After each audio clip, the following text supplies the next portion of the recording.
الذين معه أشداء على الكفار رحماء بينهم تراهم ركعا سجدا يبتغون فضلا من الله. قال الله تعالى في شأن نبينا مخبرا وآمرا إن الله وملائكته يصلون على النبي يا أيها الذين آمنوا صلوا عليه وسلموا تسليما. ولا رزقنا ولا نقصان في بارك رسول اللہ صلی اللہ تعالی علیہ وسلم. نبی و آل نبی پر ایک مرتبہ ہو اور ہر شخص بآواز بلند ولا رزقنا ولا نقصان في بارك رسول اللہ صلی اللہ تعالی علیہ وسلم. محترم بزرگوں دوستوں، اللہ تبارک و تعالیٰ کا جتنا بھی شکر ادا کیا جائے اتنا کم ہے. اللہ تبارک و تعالیٰ نے ہمیں ماہ نور عطا فرمایا اور وہ عطا فرمایا کہ تمام نبی علیہ السلام، انبیاء علیہ السلام انہوں نے تمنا کی کہ ہم اس آقا کی امت میں تشریف لائیں اور آقا کے امتی بن کر پیدا ہوں. حضرت عیسیٰ علیہ السلام کہتے ہیں کہ میں اپنے آپ کو خوش نصیب سمجھوں گا کہ آمنہ کا لال باہر نکلے اور اس کے نالین کا تسمہ باندھنے کا شرف مجھے حاصل ہو جائے. آج جو سورت مبارک کا ابتدائی چند آیتیں جو میں نے پڑھی ہیں اس کا عنوان ہے، یعنی کہ جہاں سے بات شروع کی جاتی ہے وہ عنوان اسٹارٹ بگننگ، اس کا عنوان ہے محمد رسول اللہ صلی اللہ تعالی علیہ وسلم. اور عنوان کس لیے ہے کہ سچ بات ہے کہ عاشقوں کا عنوان ہی محمد رسول اللہ. اور سب سے پہلی عاشقوں کی جماعت، اہل ایمان کی جماعت، انقلابی جماعت جس کے ذریعے عالم کفر و طاغوت میں ایک زلزلہ برپا ہوا، جس جماعت نے ایمان کی فصل کی آبیاری کی اپنے خون سے، اور جس جماعت نے اپنا تن من دھن مال دولت تجارت وطن سب کچھ درج کر دیا اور اسلام کی ایک ناقابل فراموش تاریخ اپنے خون سے رقم کی، اس پہلی جماعت کا نام جماعت صحابہ اکرام. اللہ تبارک و تعالیٰ نے قرآن پاک میں صحابہ اکرام کی زندگیوں کا بیان فرمایا ہے. پہلا نقطہ جو میں آپ کو سمجھانا چاہتا ہوں کہ اس آیت مبارک میں بیان سیرت النبی کا نہیں، ظاہراً باطناً تو پورا قرآن آقا علیہ السلام کا بیان، الحمد سے والناس تک، الحمد سے والناس تک قرآن کا ایک ایک نعت مصطفیٰ ہے. لیکن ظاہراً اس آیت کریمہ میں بیان سیرت النبی کا نہیں، اس آیت میں بیان صحابہ اکرام کا ہے کہ وہ صحابی یہ لوگ تھے، یہ ان میں خوبیاں تھیں، یہ ان میں امتیازات تھے. صحابہ اکرام کی پوری زندگی کا اللہ تبارک و تعالیٰ نے قرآن پاک کی چند صورتوں میں ایک نقشہ کھینچا اور ان کی زندگی کا پورا جز اس آیت کریمہ میں بیان کر دیا گیا. تو بات پیدا یہ ہوتی ہے، سوال یہ پیدا ہوتا ہے کہ بات صحابہ اکرام کی جا رہی ہے، لیکن آپ آیت کریمہ پہ غور کریں گے تو بس اتنے لفظ ہیں، محمد رسول اللہ، محمد اللہ کے رسول ہے صلی اللہ علیہ وسلم، اور والذین معہ، اور جو ان کے ساتھ ساتھ رہتے ہیں. پھر آگے صحابہ اکرام کی فضائل اور اوصاف کا بیان شروع ہے. سوال یہ پیدا ہوتا ہے کہ صحابہ اکرام کا بیان کو جو ابتدا کی گئی قرآن پاک میں، جو مضمون بیان کیے گئے، تو صحابہ اکرام کی بات تھی تو بعد میں صحابہ اکرام کی فضیلتوں میں سے کسی ایک فضیلت پہ بات ہو جاتی. بات اگر اہل بیت اطہار کی ہو تو اچھا لگتا ہے کہ اہل بیت اطہار کی کوئی فضیلتوں میں سے کسی ایک فضیلت کا بیان کیا جائے. عنوان دیا محمد رسول اللہ صلی اللہ تعالی وسلم کو اور بیان کیا حضرت صحابہ اکرام کی. علیہ السلام صحابہ اکرام رضی اللہ تعالیٰ عنہ کے بیان کو، تو ایسا کیوں ہوا؟ تو اس کا جواب قرآن خود دیتا ہے کہ اس لیے عنوان بنایا محمد رسول اللہ صلی اللہ تعالیٰ علیہ وسلم کو کہ اگر ذات محمد صلی اللہ تعالیٰ علیہ وسلم نہیں ہوتی تو صحابہ کہاں سے وجود میں آتے؟ یہ بات سمجھائی جا رہی ہے کہ ہم جس جماعت کو صحابہ کہتے ہیں وہ صحابہ کیسے بنے؟ کیا ان کے عمل نے ان کو صحابہ بنا دیا؟ کیا ان کے علم نے ان کو صحابہ بنا دیا؟ کیا ان کے زہد نے ان کو صحابہ بنا دیا؟ کیا ان کے ورع نے ان کو صحابہ بنا دیا؟ وہ زندگی بھر اللہ کی راہ میں جہاد کرتے رہے، وہ جانوں کا نذرانہ اپنا دیتے رہے، تو ان کے اس جہاد کے عمل اور جانوں کا نذرانہ دینے نے ان کو صحابی بنا دیا۔ انہوں نے اپنا سب کچھ اللہ کی راہ میں قربان کر دیا اور اتنی قربانی دی کہ کوئی طبقہ انسانی اس قربانی کی گرد تک کو بھی نہیں پہنچتا تھا۔ تو کیا اس قربانی کے عمل کے 22 صحابہ بن گئے؟ ہر سوال کا جواب نفی میں ہے، نہیں۔ اگر یہ کہا جائے کہ صحابہ کو اس لیے صحابہ کہتے ہیں کہ وہ عمل میں سب سے بڑے تھے، جواب ہے نہیں۔ اگر اس لیے کہا جائے کہ وہ علم میں سب سے بڑے تھے، جواب ہے نہیں۔ یہ کہا جائے کہ صحابہ اس لیے بڑے تھے ان کا زہد، ورع، تقویٰ، طہارت، جہاد اور عبادات سب سے اونچی تھی، جواب ہے نہیں۔ تو پھر یہ سوال ہوگا کہ اگر تمام ذاتی فضائل سے وہ صحابہ نہیں بنے تو صحابہ بننے کی بنیاد کیا ہے؟ تو قرآن اس سوال کا جواب دیتا ہے کہ لوگوں، نہ تو ان کے عمل نے ان کو صحابی بنایا، نہ ان کے علم نے انہیں صحابی بنایا، نہ ان کے تقویٰ نے انہیں صحابی بنایا، نہ ان کی فضیلت نے ان کو صحابی بنایا۔ ان کی جملہ فضائل مل جائیں تو بھی صحابہ اس وجہ سے نہیں بنے۔ صحابہ بنے تو بنیاد ایک ہے، والذین معہ، انہوں نے محبت کی نگاہ سے مصطفیٰ کا مکھڑا تک لیا، انہوں نے ایک نگاہ محبت سے چہرہ مصطفیٰ تک لیا۔ ایمان لانے کے بعد نماز پڑھنے کا موقع ملا یا نہ ملا، رمضان تک جیا نہ جیا وہ فرد کے روزہ بھی رکھ سکے، حج کے موسم تک کا موقع ملا یا نہ ملا، اللہ کے دین میں مال خرچہ کرنے کا موقع نہ ملا یا نہ ملا، یہ ساری باتیں بات کی ہیں۔ صحابی بنے تو اس کے لیے بنیاد ایک ہے، والذین معہ، انہوں نے محبت کی نگاہ سے آقا علیہ السلام کا مکھڑا تک لیا اور مصطفیٰ کے ہو گئے۔ اور قرآن اس بات کا جواب دیتا ہے، اس لیے عنوان بنایا کہ صحابہ کی تو اپنی کوئی پہچان ہی نہیں تھی، صحابہ کی پہچان ہی نہیں تھی۔ کوئی قریشی تھا، وہ بھی جب اس حلقہ غلامی میں آیا تو وہ پہچان بھی گم کر بیٹھا۔ کوئی علاقے کا سردار تھا، علاقے کا سردار تھا تو سرداری بھی گم کر بیٹھا کہ حبشے کے بلال کے ساتھ بیٹھ کر کھانا کھاتا ہے۔ کوئی علاقے کا سلطان تھا تو سلطانی کی پہچان بھی گم کر بیٹھا کہ آقا کے نعرے اٹھائے پھرتا ہے۔ وہ تو اپنی ساری شخصی فضیلتیں بھلا کے آ گئے، اپنی ساری زہد، ورع، تقویٰ بھلا کے آ گئے، وہ ساری فضیلتیں آقا علیہ السلام کی فضیلت میں گم کر دی تو صحابی ہو گئے۔ آقا علیہ السلام کی فضیلت میں ساری فضیلتیں گم کر دی تو صحابی ہو گئے۔ اب چاہے ابو بکر صدیق ہو، ابو بکر صدیق بھی کس قبیلے سے آتے تھے، اس قبیلے سے اب کوئی یاد نہیں کرتا، اب آقا علیہ السلام کی نسبت سے یاد کرتے ہیں۔ ابو بکر صدیق رضی اللہ تعالیٰ عنہ کس قبیلے سے آتے ہیں، اس قبیلے سے اب کوئی یاد نہیں کرتا، آقا علیہ السلام کی نسبت سے یاد کرتے ہیں۔ عمر فاروق کے پچھلے فضائل کیا تھے اب کوئی یاد نہیں کرتا، وہ محمد مصطفیٰ کے عمر ہیں۔ حضرت عثمان سے کیا تھے اب کوئی یاد نہیں کرتا، اب وہ آقا علیہ السلام کے عثمان ہیں۔ حضرت علی رضی اللہ تعالیٰ عنہ پیچھے کیا تھے اب کوئی یاد نہیں کرتا۔ پچھلی کہانیاں ختم ہوئی، پچھلی باتیں ختم ہوئی، ایک نئی بات شروع ہو گئی۔ وہ بات کیا ہے؟ والذین معہ، سب کچھ بھلا دیا، ایمان لیا ہے اور محبت کی نگاہ سے حضور پاک صلی اللہ تعالیٰ علیہ وسلم کا مکھڑا تک دیا۔ اور قرآن نے اس بات کو بتایا کہ جب یہ قرآن کی آیت نازل ہوئی کہ ایمان والوں اللہ اور اس کے رسول کے سامنے کبھی بھی اونچی آواز میں بات نہ کرو، اس کے بعد حضرت ابو بکر صدیق کو تا دم وفات تک کسی نے اونچی آواز میں حضور کی محفل میں بولتے ہی نہیں دیکھا۔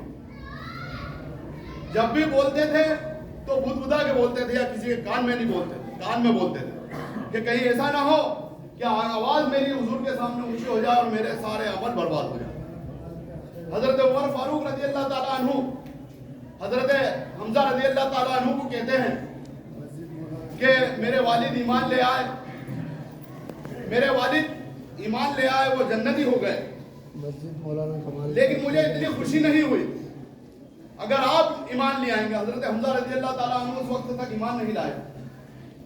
حضرت عمر فاروق رضی اللہ تعالیٰ عنہ کہتے ہیں کہ اگر آپ ایمان لے آئیں گے تو ہم خوش ہو جائیں گے، اور ہم اس لیے خوش ہو جائیں گے کہ ہمارا یار خوش ہو جائے گا۔ آپ کے ایمان لانے سے یہ صحابہ اکرام کا درجہ تھا۔ پھر حضور پاک صلی اللہ تعالیٰ علیہ وسلم کے ساتھ جو رہے، وہ پھر ان کو جو درجات بلند کرے اور ان کو جو درجات ملے، اس درجات کی وجہ سے آج صحابہ اکرام کا وہ مقام ہے کہ ساری دنیا کے ولی اکٹھا ہو جائیں، ساری دنیا کے علماء، ولی، مجدد، مفسر، فقیر، متحد ہو کر بھی اس ایک صحابی کا بھی مقابلہ نہیں کر سکتے جسے صرف نام بھی لکھتے یاد نہیں، وہ مقام عطا کیا۔ حضرت ابو بکر صدیق کو اپنے ساتھ لیا اور کہا کہ صدیق اکبر رضی اللہ تعالیٰ عنہ کو بلایا کہ ابو بکر باہر نکلو، آپ آئے، کہا کہ چلو ہجرت کا حکم ہو گیا، ہجرت کرنا ہے۔ حضرت ابو بکر صدیق نے پلٹ کر گھر والوں کو بتایا نہیں، ننگے پیر ساتھ میں چلے گئے۔ یار جدھر بلاتا ہے وہی زندگی ہے۔ دشمنوں کا گھیرا ہے، کہا علی رضی اللہ تعالیٰ عنہ کو بلایا، کہا علی دشمنوں کا تلواروں کا گھیرا ہے، میری امانت کی خاطر میرے بستر پہ لیٹ جاؤ۔ علی رضی اللہ تعالیٰ عنہ نے یہ نہیں سوچا، میرا یار کہتا ہے جان جاتی ہو تو جائے۔ حضرت علی رضی اللہ تعالیٰ عنہ بستر پہ جا کے لیٹ گئے۔ حضرت عثمان غنی رضی اللہ تعالیٰ عنہ کو حضور پاک صلی اللہ تعالیٰ علیہ وسلم نے اپنی ایک لڑکی سے آپ کا نکاح کیا۔ اب ان لڑکی سے نکاح کیا حضرت عثمان غنی رضی اللہ تعالیٰ عنہ کا، کچھ مدتوں کے بعد اس لڑکی کا انتقال ہو گیا۔ یہ بدر کا واقعہ، حضور پاک صلی اللہ تعالیٰ علیہ وسلم 17 رمضان المبارک کو بدر میں گئے تھے۔ جب وہاں سے مسلمان فتح ہو کے واپس آئے تو حضرت عثمان غنی رضی اللہ تعالیٰ عنہ نہیں گئے تھے، وہ حضرت رقیہ رضی اللہ تعالیٰ عنہ کی جو حضور پاک صلی اللہ تعالیٰ علیہ وسلم کی دختر ہے، ان کی خدمت میں تھے، وہ بیمار تھے۔ تو جب وہاں سے واپس آئے تو پتہ چلا کہ حضرت رقیہ رضی اللہ تعالیٰ عنہ کا انتقال ہو گیا۔ حضور پاک صلی اللہ تعالیٰ علیہ وسلم نے ارشاد فرمایا کہ عثمان تم یہیں رہو، تمہیں جنگ بدر کا مجاہد بھی مانا جائے گا اور اللہ جو مال غنیمت دے گا اس میں سے تم کو حصہ بھی ملے گا۔ میرے آقا کے اختیار میں ہے، جسے جو چاہے وہ دے دیں۔ میرے آقا کے اختیار میں ہے، جسے جو چاہے وہ عطا کر دیں۔ حضرت حضور پاک صلی اللہ تعالیٰ علیہ وسلم تشریف لائے، حضرت رقیہ رضی اللہ تعالیٰ عنہ کے قبر مبارک پہ بھی گئے، وہاں پر حضور پاک صلی اللہ تعالیٰ علیہ وسلم غمگین بھی ہو گئے۔ اس کے بعد حضرت عثمان غنی رضی اللہ تعالیٰ عنہ کو حضور پاک صلی اللہ تعالیٰ علیہ وسلم نے پھر اپنی ایک اور بیٹی سے آپ کا نکاح کیا۔ حضرت علی رضی اللہ تعالیٰ عنہ ان کو وہ درجات دیے اور اپنی ایک دختر، اپنی ایک بیٹی سے حضرت علی رضی اللہ تعالیٰ عنہ کا بھی نکاح کیا۔ حضرت عثمان غنی رضی اللہ تعالیٰ عنہ کی اتفاق تھا، اللہ تبارک و تعالیٰ کا حکم تھا کہ حضور پاک صلی اللہ تعالیٰ علیہ وسلم کی جو دوسری لڑکی تھی ان کا بھی انتقال ہو گیا۔ حضور پاک صلی اللہ تعالیٰ علیہ وسلم نے دیکھا کہ میرا عثمان غمگین ہے، تو حضور پاک صلی اللہ تعالیٰ علیہ وسلم نے ان کو تسلی دی، کہا عثمان میں تجھ کو اتنا پسند کرتا ہوں کہ اگر میری اور لڑکیاں ہوتی ہے کہ بات دیگر تو اس کو بھی میں تیرے نکاح میں دے دیتا، لیکن اب صرف فاطمہ تھی اور ان کا نکاح حضرت علی رضی اللہ تعالیٰ عنہ سے ہو گیا تھا۔ صحابہ اکرام کو وہ معجزات، وہ کرامات عطا کی کہ حضرت عمر فاروق رضی اللہ تعالیٰ عنہ اپنی خلافت کے دور میں مسجد نبوی کے اندر خطبہ دے رہے ہیں، نماز جمعہ کا خطبہ دے رہے ہیں، اور ساریہ رضی اللہ تعالیٰ عنہ کہیں محاذ پہ 700 کلومیٹر دور ہے، محاذ پہ ہیں، جنگ لڑے ہیں۔ اچانک عمر فاروق رضی اللہ تعالیٰ عنہ خطبہ دیتے دیتے رک گئے اور زور سے کہا انہوں نے، یا ساریۃ الجبل، یا ساریۃ الجبل، ساریہ پہاڑ کی طرف دیکھو، ساریہ پہاڑ کی طرف دیکھو۔ ادھر کمانڈر چیف حضرت ساریہ رضی اللہ تعالیٰ عنہ، انہوں نے کہا ارے یہ تو امیر المومنین حضرت عمر فاروق رضی اللہ تعالیٰ عنہ کی آواز لگتی ہے۔ انہوں نے پلٹ کر پہاڑ کی طرف دیکھا تو دشمنوں کے سائے رہتے ہوئے نظر آئے۔ وہیں سے انہوں نے اپنا پورا معاملہ چینج کیا اور جو شکست ہونے والی تھی وہ فتح میں تبدیل ہو۔ سبحان اللہ۔ حضرت عمر فاروق رضی اللہ تعالیٰ عنہ کی زندگی کو آپ دیکھو کہ عبد المطلب تو نام پر ٹرسٹی تھے، ساری دھمک تو عمر فاروق رضی اللہ تعالیٰ عنہ کی ہے۔ اب ان سے پوچھو کہ آپ کو یہ نظر ملی کب؟ 700 میل کے فاصلے پہ ہیں حضرت ساریہ رضی اللہ تعالیٰ عنہ، اور آپ مسجد نبوی میں خطبہ دے رہے ہیں، اور خطبہ دیتے دیتے بولتے ہیں کہ یا ساریہ الجبل، ساریہ پہاڑ کی طرف دیکھو۔ ارے اتنی وسیع نظر آپ کو ملی کیسے؟ 700 مائل دور پر آپ دیکھ رہے ہیں، 850 کلومیٹر کے قریب آپ دیکھ رہے ہیں، تو یہ نظر ملی کب؟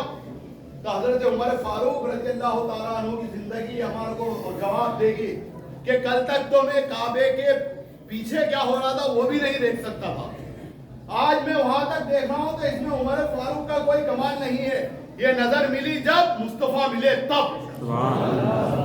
حضرت علی رضی اللہ تعالیٰ عنہ کو فرمایا کہ حضرت علی رضی اللہ تعالیٰ عنہ کہا کہ اللہ کا شعر، جس نے علی سے محبت کری اس نے مجھ سے محبت کری، اور جس نے مجھ سے محبت کری اس نے اللہ سے محبت کری، جس نے مجھ سے علی سے بغض رکھا اس نے مجھ سے بغض رکھا، اور جس نے مجھ سے بغض رکھا اس نے خدا سے بغض رکھا۔ حضرت علی رضی اللہ تعالیٰ عنہ کو خیبر کا غزوہ خیبر کے وقت کی بات ہے جو میں نے پچھلی بار بتایا تھا آپ کو، سورج واپس پلٹنے کا جو معاملہ ہوا تھا یہ وہیں سے آ رہے تھے اور آپ کی گود میں سر رکھ کے لیٹے تھے، یہ خیبر کا ہی واقعہ تھا۔ خیبر کی جنگ کے پہلے یہ سمجھیے کہ خیبر کے 9 قلعے تھے، چھوٹے چھوٹے چھوٹے چھوٹے کر کے سارے قلعے فتح ہو گئے تھے، اور آخری قلعہ تھا وہ کافی ٹائم تک فتح نہیں ہو رہا تھا۔ حضور پاک صلی اللہ تعالیٰ علیہ وسلم نے ارشاد فرمایا، دیکھیے آپ درجات دیکھیے کہ کیسے حضور پاک صلی اللہ تعالیٰ علیہ وسلم کہ سنو یار کہ جس پہ ہاتھ رکھا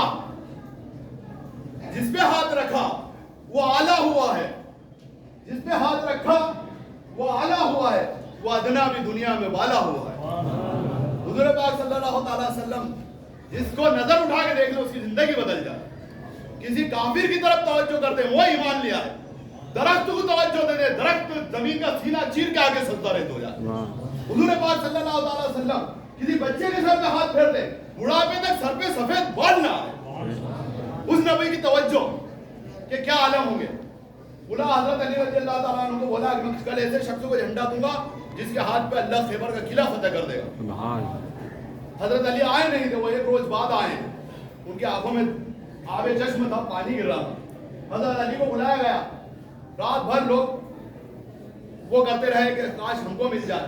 ابو بکر صدیق رضی اللہ تعالیٰ نے سوچے مجھے مل جائے، عمر فاروق، حضرت عثمان غنی اور صحابہ اکرام، حضرت سعد بن وقاص سب سوچے مجھے مل جائے۔ صبح آقا علیہ السلام نے بولا کہ علی کو بلاؤ۔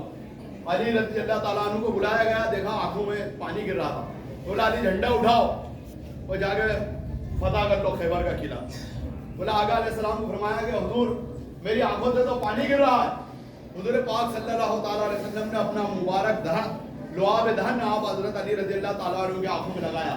حضرت علی رضی اللہ تعالیٰ عنہ کہتے ہیں کہ اس کے بعد میری آنکھوں کی بینائی بھی بڑھ گئی، اور زندگی وفات کے وقت کی بات تک کچھ ٹائم پہلے کہتے ہیں جب تک مجھے آب چشم کی بیماری نہیں ہوئی کبھی۔ ان کو بلایا، حضرت علی گئے ساتھ میں، تو حافظ جلندری فرماتے ہیں کہ جبکہ اسلام کا چلا لشکر